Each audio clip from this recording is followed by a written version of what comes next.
Well, welcome back everyone to Kitchen Table TCG today at Cavdean's Market, where we're gonna ask the age-old question, is the LGS going to die?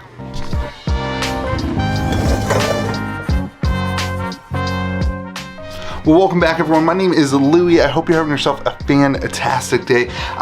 Welcome to Cavdean's Market, and this is an LGS that I started about a year ago. It's been about a year since I really started pushing this whole thing and started the online presence, as well as kind of having a local scene start a couple months after that.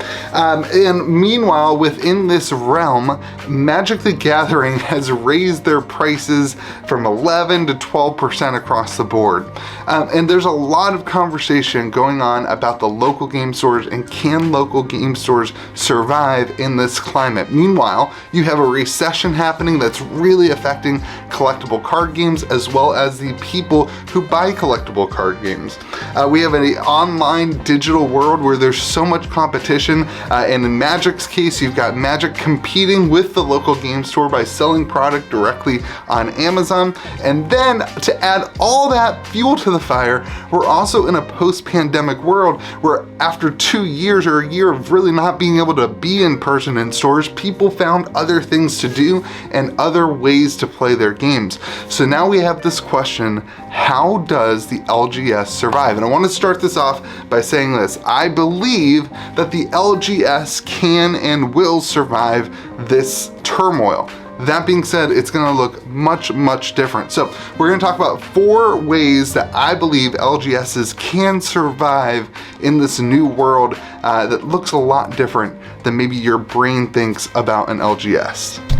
The number one conversation that comes up whenever somebody is looking to start an LGS or looking online for information about the LGSs is capital. And this is where we get into really the main LGS system that will survive this new transition towards LGSs, and that is LGSs with an infinite source of capital. And these LGSs, if you look at the LGSs that are online and have large presences, are most of the time backed by an additional business that the individual owns. So they own a business that is highly successful, multi-million-dollar company, and then they start a secondary business like an LGS where they're able to buy a lot of product and work with distribution in a much different way than a small store like I am able to. And so they are able to do pre-orders. You see these stores doing a lot of pre-orders because their relationship with their reps, they are certain that they're gonna be able to get 400, 500 boxes.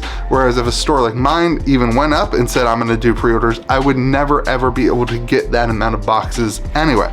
So stores that have another business kind of backing them, behind them, that allows them to have capital, and they're personally, the individual who owns the store is not as dependent on the storefront or the online store for their personal income, are going to be just fine in this kind of new world where the LGS is just different. It's no longer going to be mom and pop shops that have a store that you walk into and they sell 2 or 3 booster boxes every week. That is no longer going to be the successful LGS model, and it hasn't been the successful LGS model for 5 to 10 years.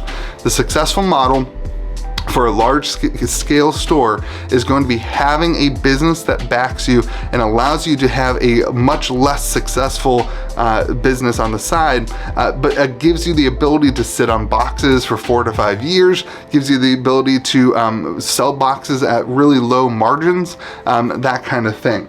When you see the LGSs that are giving you the best deals online, this is that type of LGS. The second type of shop that I think will continue to be successful in this new world is what I'm gonna call low profit hobby shop.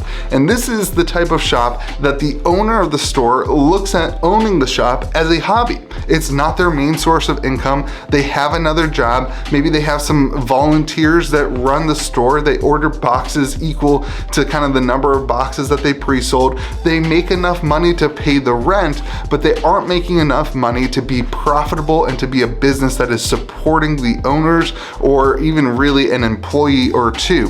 And these stores often start out as a store that wants to be a business and wants to make money, and then they kind of feel and see the reality of owning a store, and it results in them either allowing somebody else to continue to take the relationship with the distributors, or they get a job and they run it on the weekends and it's only open like Friday and Saturday or real late on the weekdays.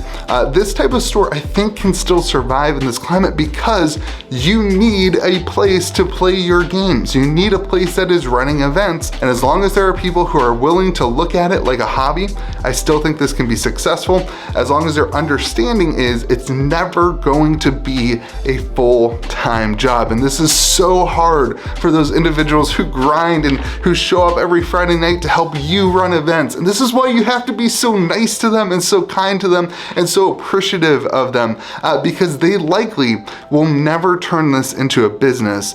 So they have to find some other reason in order to continue to do that. And often for people, that's just the joy of being a spot where people can come and play games, and that's super important.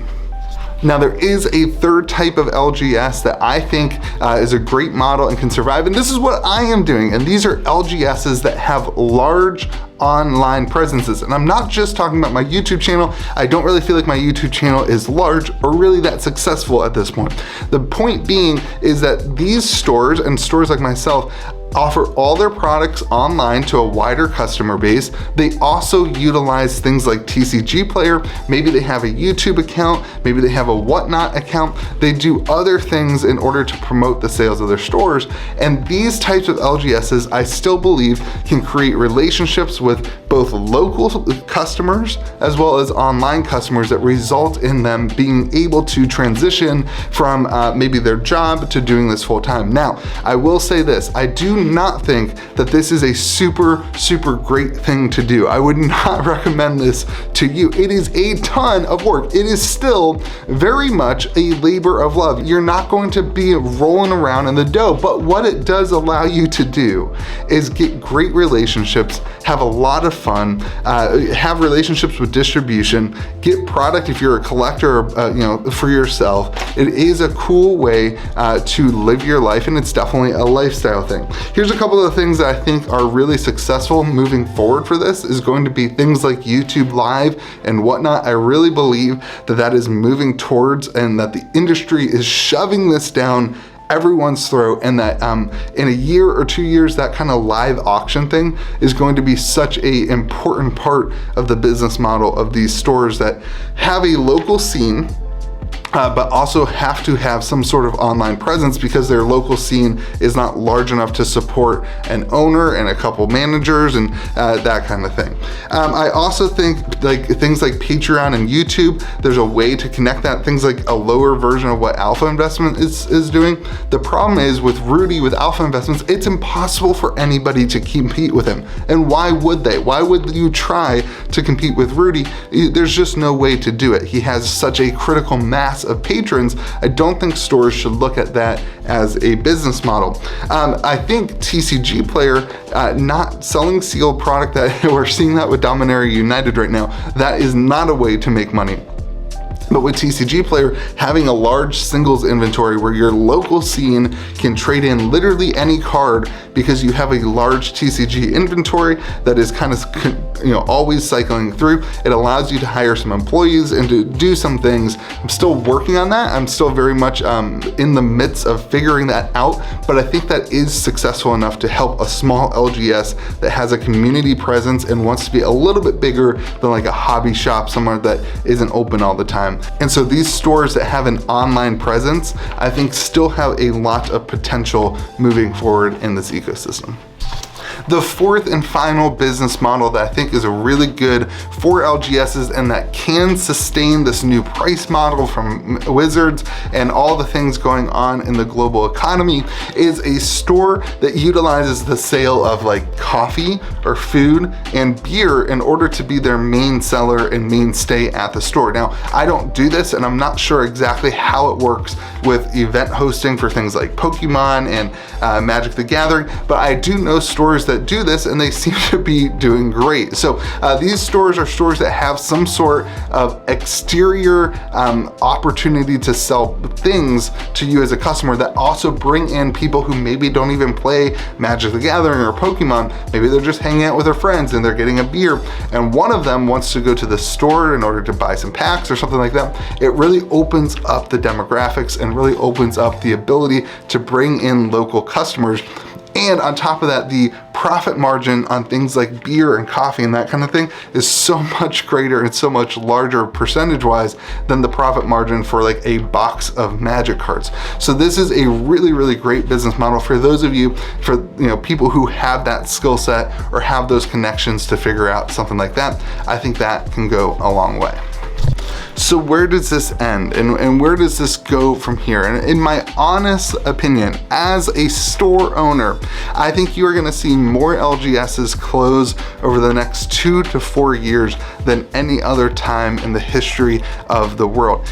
Simply put, most stores don't want to, or don't know how to, or don't have the capital in order to adapt to a new business practice or model like this. But if you attend a local game store, or if you own a local game store, I implore you to figure out how to adapt your business model. This is what I am doing. I've had to do this already in 1 year, 3 times, how to adapt a business model, figure out some solutions to make things a little bit more profitable or sell a little bit more in order to multiply my own efforts in order to do things. There's a lot that needs to go in this because people need a place to play these games. And I really wish game companies like Wizards would give more to the local game store. I wish that they would allow the local game store to flourish a little bit more. I love the way that Pokemon does it. Pokemon, the profit margins are much better. The interaction with the customers is much less comparison to online shopping. It's really, really an interesting dynamic where you see these two games kind of going at each other. So I'm very curious, what did I miss? What did I miss about the local game store? Let me know in the comment section below, and what are your thoughts on the future of local game stores? If you want to support an online store, head on over to CavDanesMarket.com, check it out on TCG Player, or support the Patreon. I'm super excited to be trying to figure this out with all of you. I hope that you will have yourself a fantastic day. Remember to be kind to the people around you. We'll see you again next video.